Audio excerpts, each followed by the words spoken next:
Ed, Bob, and Tony here in Connecticut. Are you there, my friend? I am, Bob. How are you doing, buddy? Hey, it's good to speak with you. Now, Nice to speak with you, Ed. This isn't fair. What's wrong with this picture? You're in Hawaii right now. Tony and I just Every January this happens. Tony and I just went out to the parking lot to get something out of the car. Ed, it's about the wind The chill's studio is 0. freezing, Ed. Yeah. But I don't have to tell you what 0 feels Yeah, like. we're freezing. Anyway. I'm sorry. When they traded me from Minnesota, our friends would call every day, and after they kept them say the weather was 70 every day, they never called. But we've been watching the sports anchors throw glasses of hot water out of a cup, and it turned to snow. So we're happy where we're at. Little background on Ed White for our viewers out there. Again, began his professional career, drafted in the second round of the '69 draft by the Vikings. Tony, an amazing 17-year career, 241 games. Again, played with the Vikings for 9 seasons, went to San Diego for 8 seasons, played with at least 9 of Hall of Famers that I counted. He's been inducted into the College Football Hall of Fame, the University of California Hall of Fame, East-West Shrine Game Hall of Fame, various others. Again, we can't thank you enough, Ed, for taking time from being in paradise to talk with us on the show tonight. But again, it's a California guy like yourself, Ed. Take me back, 1969, picked by the Vikings. First thought on draft day, California to Minnesota. Well, I had to stretch my geography to see where Minnesota was actually at. So it was a little bit of a shock for us, but it really turned out to be a fantastic place to raise our kids when they were younger, and we just enjoyed it. Even when it was like it is back there right now, we'd throw the snowmobile suits on and go out and get on a snowmobile and take the family for rides with the neighbors, and we just embraced it, and really, really nice people back in that neck of the woods, and we had a great 9 years there. Again, it was a great 9 years, and Ed, I was just looking at some of the teams, of course, the rosters, the records. Your 9 seasons in Minnesota, Bud Grant and company put together a record of 96, 29, and 1. You were in the postseason 8 of those 9 seasons. But Bud Grant, he goes under the radar screen as a great coach, maybe because of the lack of a Super Bowl. Ed, I don't buy it, but I mean, give us his strong points as a coach. Well, I think he was very quiet, patient, and he treated us like men. He was, first of all, he was a player coach, and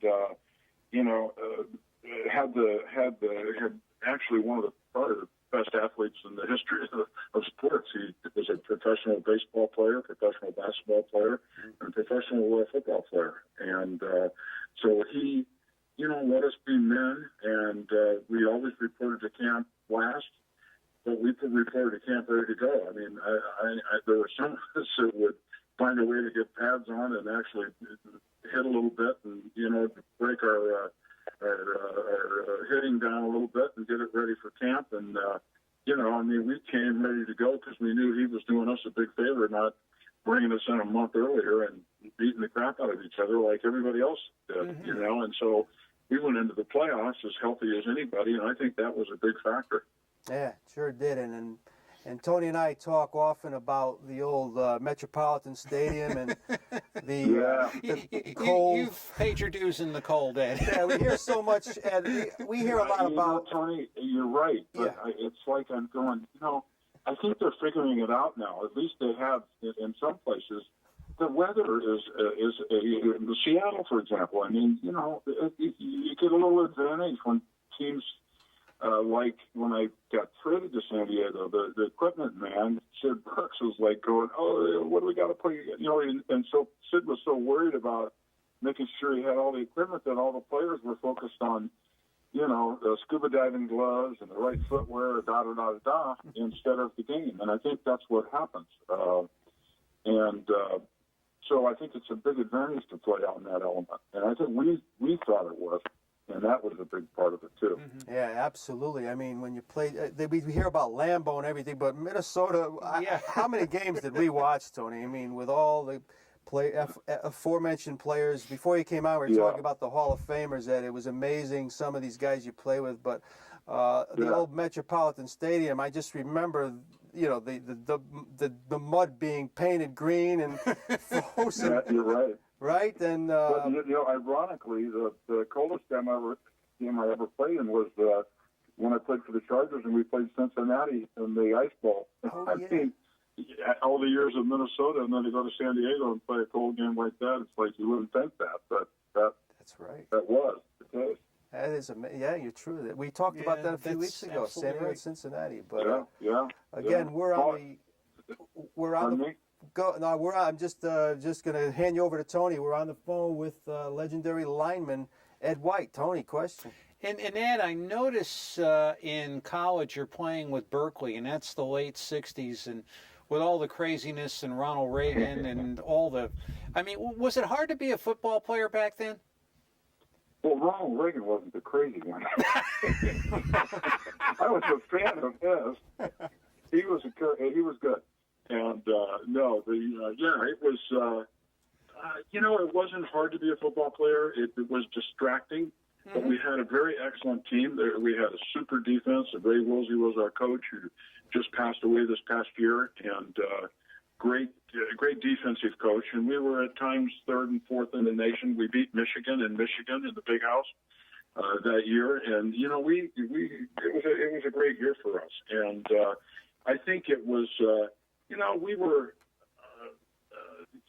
brought aware of what was going on. And as it turns out, many years later, people are going, you know what? Probably wasn't such a good idea being in that Vietnam War. And so, you know, that's what the student body was revolting against at that time. So, who knows? Yeah, that's for sure. And again, Ed.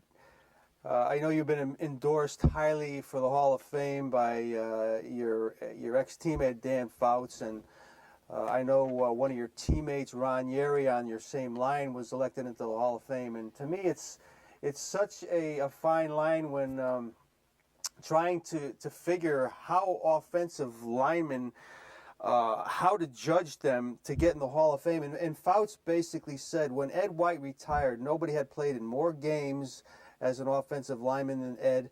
They don't have any stats for offensive linemen other than Pro Bowls and Super Bowls. And if that's the case, Ed should be an automatic. I know it's kind of got to eat at you a little bit as probably the 4 Super Bowl defeats do. I mean, it's devastating to me in a way. Have you gone through periods in your life saying, man, if I could have only gotten one ring? Does that ever eat at you? You probably had to put that aside a long time ago, I would think. You know, in all honesty, it doesn't. It would be a great honor to be recognized in that group of guys. But, you know, so many guys that I played with, one of my best buddies, Jerry Shirk, who was the defensive lineman of the year in the NFL one year with the Browns. Yeah. He lives close to me, and you know, when guys that are your peers and say things like that is the important thing, because who really, other than your wife and your friends, watches the offensive line play? You know, and so I don't think that enough people really watch offensive line play that closely, you know, but when people like that and Mike Giddings, who business was to grade guys and rate guys, has that opinion. Those are the important things, and you know, it'd be a wonderful thing, but you know, I really am happy with my career and what I achieved, and the Super Bowls. It's the same thing, you know. I'm really happy with the guys I got to go to war with, and we had a great time. And you know, even though second place is it isn't that great when it comes to winning things like that, it's still quite an honor to have played with guys that took it all the way, you know, to that point with, and the type of guys that I played with, and that have been friends my whole life. That's the main thing. So that's kind of my take on it.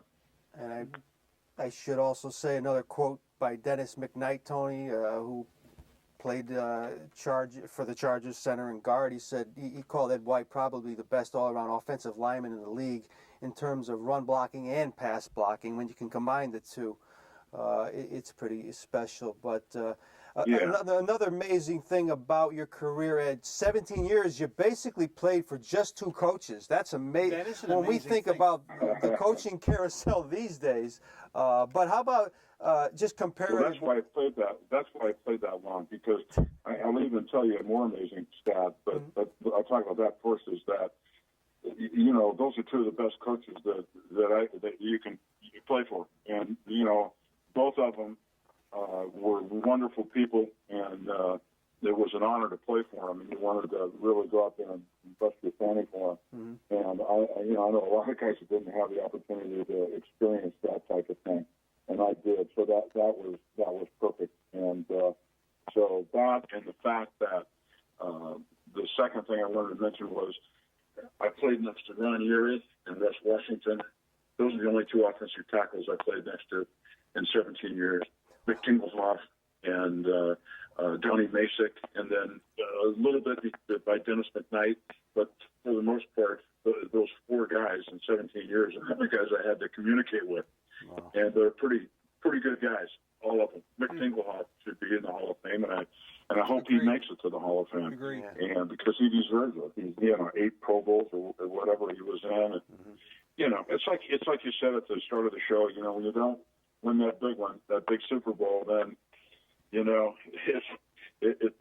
makes it a little bit harder to get into the Hall. And I was telling Tony before the show, until you look at the numbers of these two quarterbacks, you played behind Tarkenton and Fouts.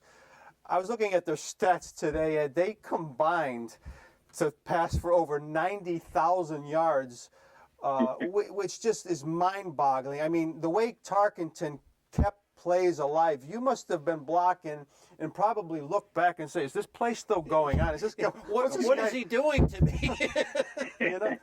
But, well, he was amazing. He was an amazing quarterback, and again, just like the coaches, to have played with guys like Joe Kapp, Fran Tarkenton, and Dan Fouts, you just how can you get any luckier? And then to go from one team and to be in the heart of their championship years, and then be able to move to another team was just maturing into that same caliber of team, and we were amazingly gifted, particularly on offense, and with Fauci and Winslow and Joyner and just John Jefferson and all the running backs that we had, Muncie and so on and so forth. I was blessed to, I really was. It was a very fortunate and blessed experience for me. Yeah, even some of the offensive players, Tony, we discussed in Minnesota, like your Chuck Foremans and Brent McClanahan. Rashad and John Gilliam. These guys were great players. And, John Gilliam, Clinton Jones, Gene Washington, just on and on. Jim Marshall, Carl Eller, Alan Page, I counted 9 Hall of Famers, Ed. I mean, again, Charlie Joyners, Winslow, Fred Dean, those were the guys in San Diego. Fouts, of course. Yeah, Fauci. Minnesota, you had Eller, Page, Paul Krause, another great player. Erie. But, wow, I mean, it's just amazing looking at the resume. And, again, as we talk to Ed, we have a collage of pictures of him at various points of his career on the screen. I saw some of those young ones. I didn't recognize that person. You like some of the, we got some young ones. That's great stuff. Guys in the back are doing a great job. Tony, question. And Ed, as far as the retired players in the NFL, we've heard a lot about the concussion issue and the injuries, and there's been a lot of sad stories. I mean, personally, Bob and I have had our hearts broken because we watched you guys and watched your, your colleagues and your fellow players way back when. And has that touched any players, whom you may know closely and personally? And do you think the league is doing what it needs to in order to help these poor players? Well, it definitely touched me.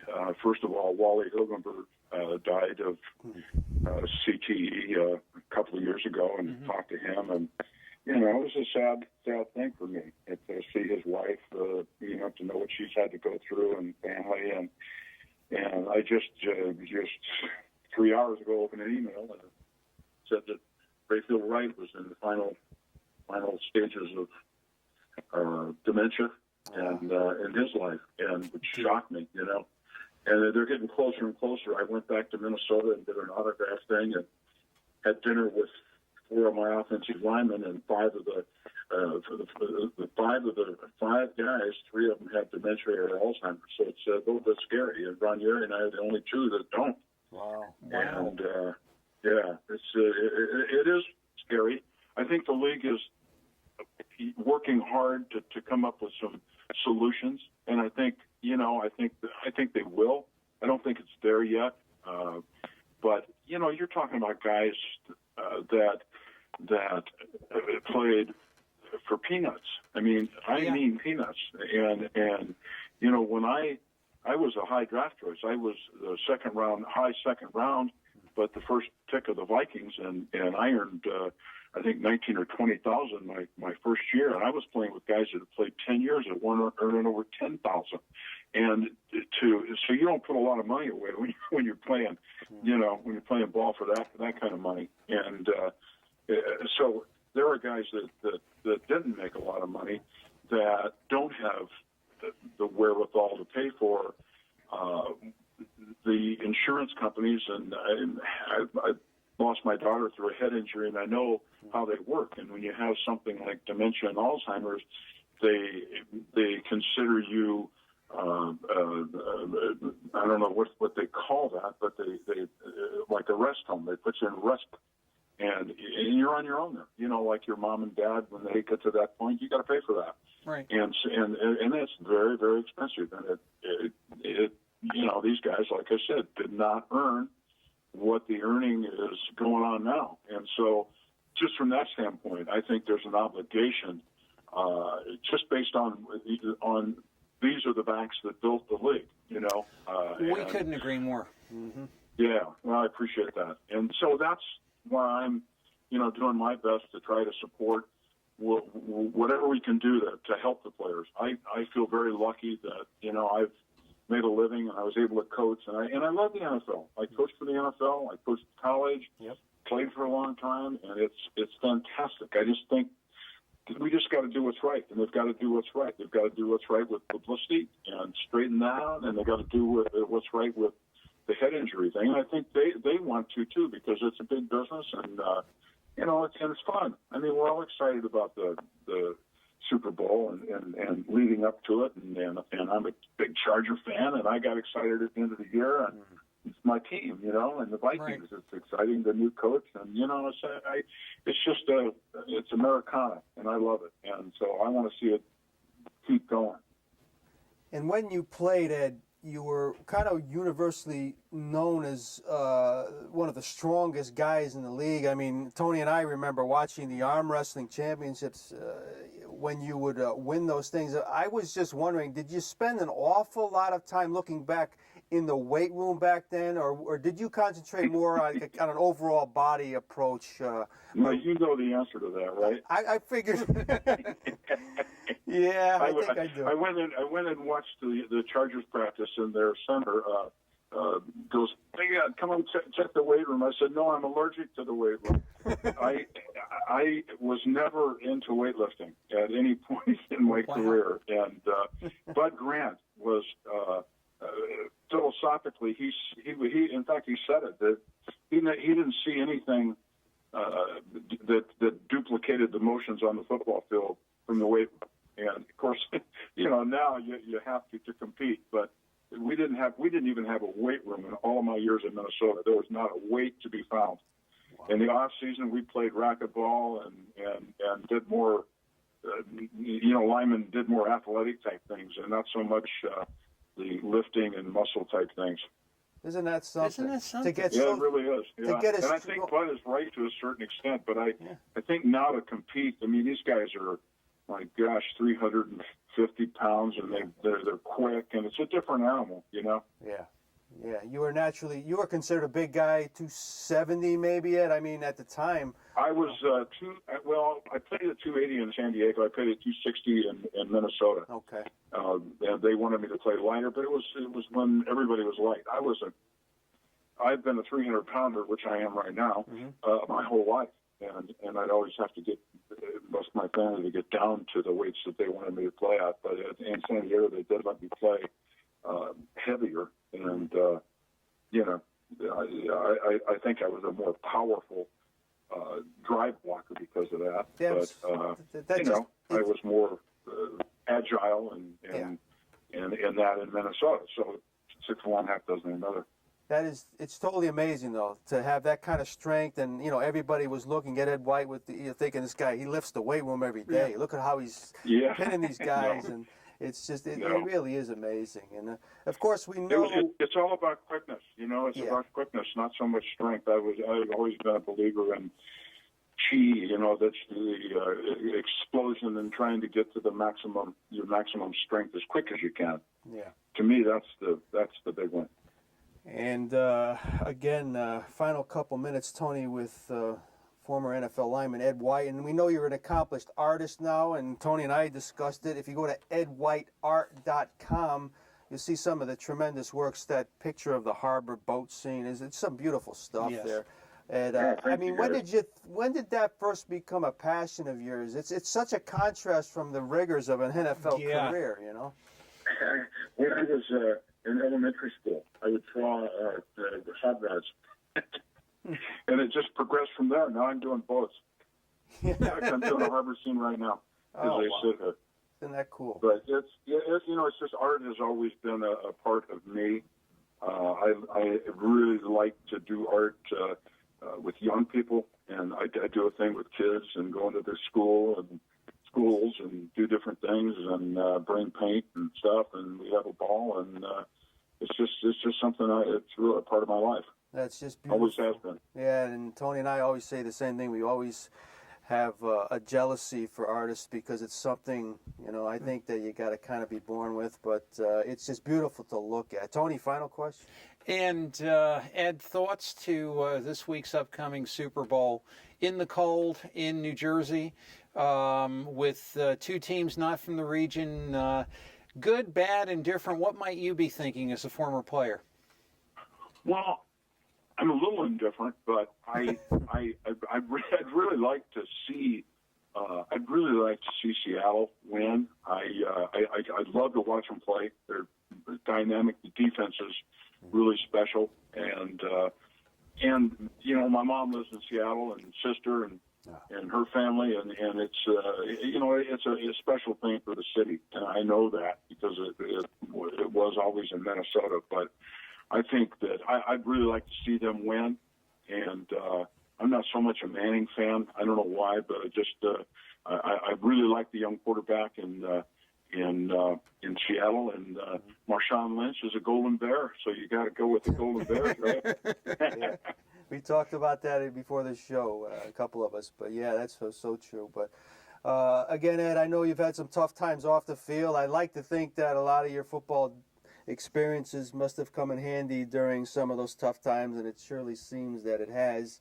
Again, edwhiteart.com. Check out the beautiful works and beautiful website and some of the great things Ed is doing. Ed, it's been a pleasure speaking with you. Again, we'd love to keep in touch. You enjoy your stay in Hawaii, and we'll check in from time to time, and hopefully we can talk early in the fall next year and continue our conversation. We've just touched on a few things, but it's really an honor getting to know you and having you become a friend of the show. Thanks so much, Ed. I enjoyed it. Thank you, Bob. Thank you, Tony. Okay, Our good pleasure. night, Ed, Good night, and sir. be safe. Take care. Be safe, be well. Thanks. All right, bye. Thank you.